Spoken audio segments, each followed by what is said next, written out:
Hello students, बढ़िया है सब। आज हम लोग डिस्कस करने जा रहे हैं साइक्लिक रूल। तो चलिए हम लोग स्टार्ट करते हैं।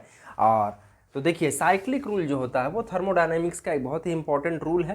तो इसको हम लोग समझेंगे। और तो चलिए, चैनल को अगर आप लोग सब्सक्राइब नहीं किए हैं तो जल्दी से चैनल को सब्सक्राइब कर दीजिए ताकि हम लोग फटाफट से स्टार्ट कर सकें। तो देखिए, साइक्लिक रूल जो होता है वो जिस तरह एक साइकिल हम लोग चलाते हैं या फिर एक कहीं किसी गोल सा रास्ता है उसमें गोल घूम रहे हैं, तो ये भी एक प्रकार का साइकिल हुआ।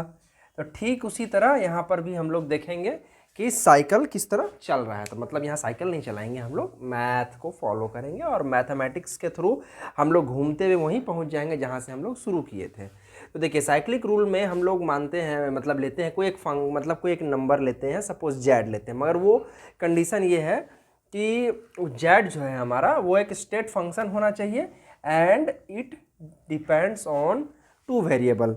जरूरी नहीं कि 2 ही वेरिएबल हो सकता है कहीं पर वो 3 वेरिएबल के ऊपर भी डिपेंडेंट हो।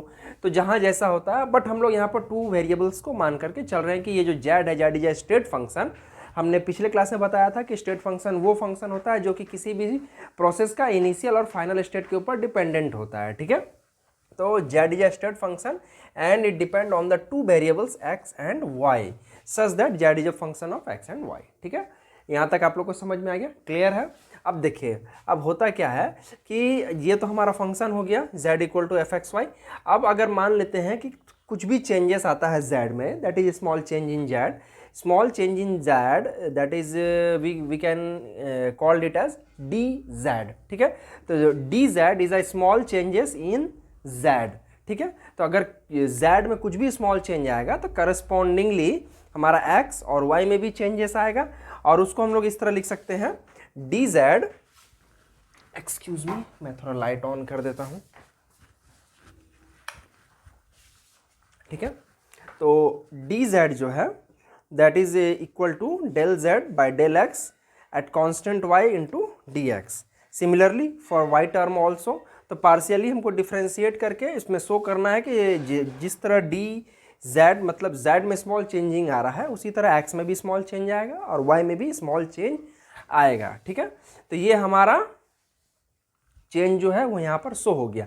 सिंपली हमको देखना है साइक्लिक रूल एक रूल है, एक नियम है जो कि स्टेट फंक्शन के ऊपर लागू होता है। वो स्टेट फंक्शन जो है किसी न किसी वेरिएबल के ऊपर डिपेंडेंट होगा। सपोज यहाँ पर जेड है, वो हमारा एक्स एंड वाई के ऊपर डिपेंडेंट है। तो एक्स एंड वाई के ऊपर डिपेंडेंट है तो इसको हम लोग पार्शियली डिफ्रेंशिएट करके ये टर्म लेकर के आते हैं। देन आफ्टर क्या होता है कि जिस तरह, अब क्या होता है कि ये हमारा इक्वेशन आ गया। अब उसके बाद क्या होगा कि एक कंडीशन ऐसा था, there can be a situation occur when both x and y changes but this occurs at constant z, but this occur at constant z, then this change will equal to like this। कहने का मतलब हुआ कि एक ऐसा condition भी आता है साइक्लिक रूल में कि जब हमारा जो उसका वेरिएबल है, किसी भी फंक्शन का जो वेरिएबल है, यहाँ पर जो ये फंक्शन का वेरिएबल x एंड y है एंड फंक्शन इज z। ठीक है, तो z का जो वेरिएबल है x एंड y वो दोनों चेंज करेगा, बट ये जो चेंज होगा ये एट कांस्टेंट z पर, मतलब z जो है उस कंडीशन में हमारा कांस्टेंट रहेगा। तो हम लोग जानते हैं कि किसी भी कांस्टेंट टर्म का जो इंटीग्रेशन हो, किसी भी टर्म का जो कांस्टेंट टर्म का जो डिफरेंशिएशन होता है वो 0 हो जाता है। तो dz जो है हमारा दैट इज इक्वल टू 0 हो जाएगा। सो ये जो हमारा पार्ट है दिस इक्वल टू 0 हो जाएगा। ठीक है, और जब हमारा ये कंडीशन फुलफिल हो जाता है तो उस कंडीशन में क्या होता है कि हमको इसका जो ऑपरेशन है कुछ इस तरह का मिलेगा, जैसे del x by del y at constant z into del y by del z at constant x into del z by del x at constant y। मतलब हर जगह x y z ये तीनों रहेगा। तो ये जो एक तीनों टर्म जो होगा, इन तीनों का जो मल्टीप्लिकेशन होगा दैट इज इक्वल टू हो जाएगा हमारा -1, ठीक है। तो यानी कि साइक्लिक रूल में जो है बेसिकली हमको दो बात का ध्यान रखना है। फर्स्ट, कोई भी फंक्शन जिसका भी हम लोग साइक्लिक रूल अगर वो तभी फॉलो करेगा जब वो स्टेट फंक्शन होगा, उसका जो इंडिपेंडेंट वेरिएबल है वो चेंज होगा, बट उस कंडीशन हमारा जो फंक्शन है वो कांस्टेंट रहेगा, जो मेन फंक्शन है z, जैसे यहाँ पर। तो उसके बाद क्या होगा कि अगर ये कंडीशन, दो कंडीशन फुलफिल हो जाता है, थर्ड वन आता है हमारा del x by del y into at constant z into this का जो पूरा प्रोडक्ट होगा वो इक्वल टू -1 होगा, ठीक है। तो अब हम लोग क्या करेंगे, इस पर एक न्यूमेरिकल्स को सॉल्व करेंगे जिससे कि हम लोग को ये बात क्लियर हो जाएगा। तो हम लोग जानते हैं कि यहाँ पर हमको साइक्लिक मतलब वेरीफाई करना है साइक्लिक रूल जो है ओबे कर रहा है in case of 1 mole of an ideal gas. तो इसको सॉल्व करने के लिए हमको सबसे पहले क्या करना होगा कि हम लोग देखेंगे क्या क्या दिया हुआ है। तो यहाँ पर दिया हुआ है कि 1 mole of an ideal gas. तो आइडियल गैस को रिप्रेजेंट करने के लिए हम लोग को सबसे पहले आइडियल गैस इक्वेशन को यूज़ करेंगे। तो आइडियल गैस इक्वेशन क्या होता है हमारा, P V equal to n R T. तो वेयर एन जो हमारा नंबर ऑफ मोल 1 है, तो ये हो जाएगा हमारा P V equal to R T, ठीक है। अब उसके बाद क्या होता है कि यहाँ पर एक कंडीशन हम लोग देखे थे साइक्लिक रूल में कि del x by del y at constant z into del y by del z at constant x into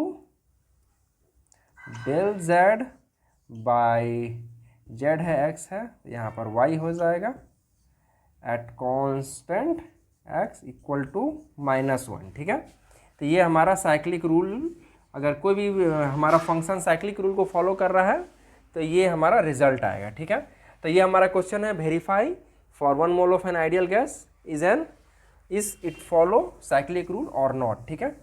तो यहाँ पर हम लोग क्या करेंगे कि सबसे पहले आइडियल गैस इक्वेशन लिखेंगे, that is P V equal to R T for 1 mole, ठीक है।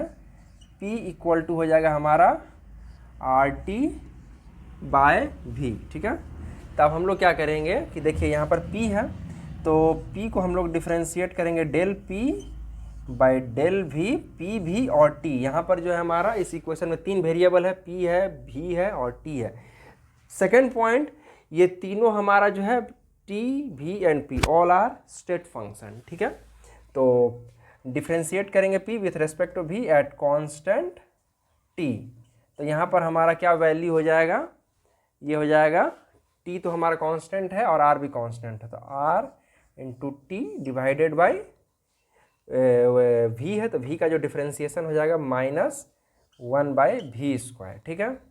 तो इसको हम लोग लिख सकते हैं, देखिए आर टी है, तो यहाँ पर हम लोग देखे थे P V equal to R T था, तो आर टी के बदले हम लोग पी वी लिख सकते हैं, तो P V by V square, तो ये भी कट गया, तो ये हो गया हमारा -P बाय वी, ठीक है।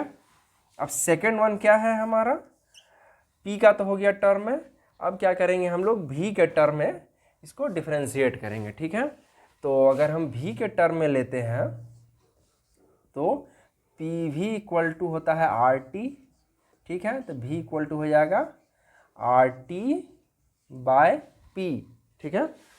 तो अब हम लोग V को डिफ्रेंशिएट करेंगे, तो V को हम लेते हैं T के टर्म में डिफ्रेंशिएट करेंगे वेयर एट कांस्टेंट P, ठीक है। तो देखिए यहाँ पर हमारा जो del V by del T equal to R T by P है, तो del R T by P by del T at constant P, इसका जो वैल्यू आएगा हमारा ये हो जाएगा R बाय P, ठीक है। अब नेक्स्ट हमारा आता है P के टर्म में हो गया, V के टर्म में हो गया, अब नेक्स्ट हमारा बचा डेल T, इसको डिफ्रेंशिएट करेंगे V के टर्म में,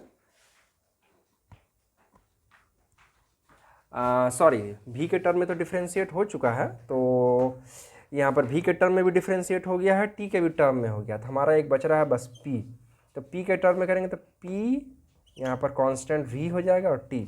तो हम लोग यहाँ पर देखते हैं P V equal to R T, तो T इक्वल टू हो जाएगा पी वी बाई आर।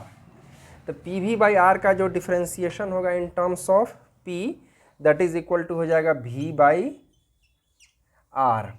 ठीक है, तो अब हम लोग क्या देखते हैं कि हमारे पास जो ये 3 डिफरेंशियल फैक्टर आया है इसको मल्टीप्लाई करेंगे। दैट इज फर्स्ट है हमारा del P/del V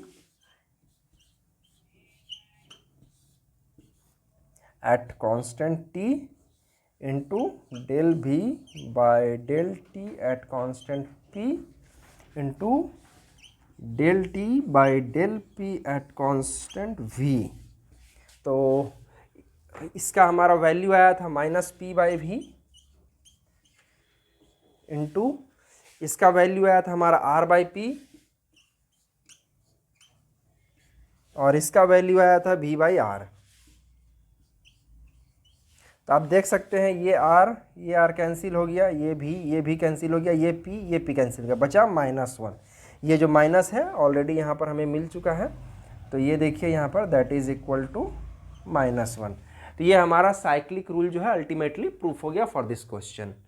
तो आज का वीडियो में हम लोग बस यहीं तक देखेंगे, तो फिर मिलते हैं अगले वीडियो में।